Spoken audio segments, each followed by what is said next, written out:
Ito ang buhay namin mga truck driver. Pag naabutan ng oras sa kainan, ito kami ngayon. Ganon kahirap ang truck driver dito sa Pilipinas. Bukod na sa puyat, may sistema pa dito sa loob ng pier, haba ng pila. Minsan maabot ng pila ng ilang oras.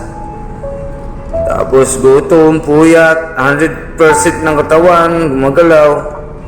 Kaya shorty lang yung driver umabot ng 80 inch or edad. Kasi katawan nila 100% gumagalaw. Swerte lang.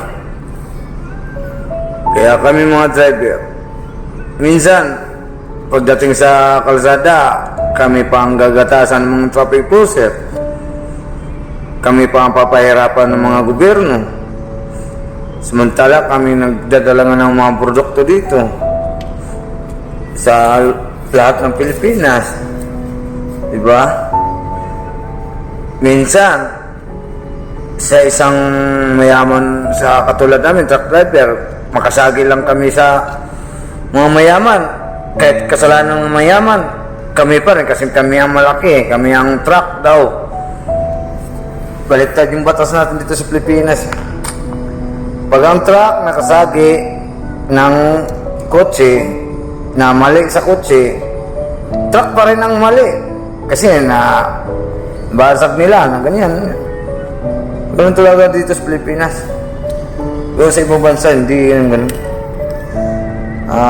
Mga kurap kasi na umpisa na kasi sa kurap dito, kaya tuloy-tuloy na. Kung sana noon pa hindi pa inumpisa ng mga kurap, wala sanang ganito, hindi sana naghihirap ng mga people, mga tao Pilipino. Ang mayaman lang dito sa atin mga dayuhan mga Chinese, Amerikano. Pero tayo mga Pilipino, tayo pa rin ang naghihirap sa ating bayan. May mga Pilipino naman yumaman, kapit naman sa dayuhan, kaya yumaman. Maganda yung Pilipino puro yumaman. Doon ako bilib nga.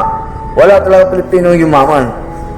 Doon pa ako bilib kay Pacquiao. Yumaman siya dahil sa sarili niya. Pinaghirapan niya. Pero ang iba dyan, yumaman, ginagamit lang politiko kaya yumaman Tapos mga driver, papahirapan nyo. Ano ko? Ang batas dito sa Pilipinas. Kaya tandaan nyo, kami mga driver, parehas kami nagtatrabaho. Kung anong napili namin iboboto, yun na yun. Sayang lang yung boto ko kaya isang politiko dyan. Sayang lang, ayaw ko lang banggitin. Sayang lang talaga. Mahang ako naman sa iyo ngayon, wala na.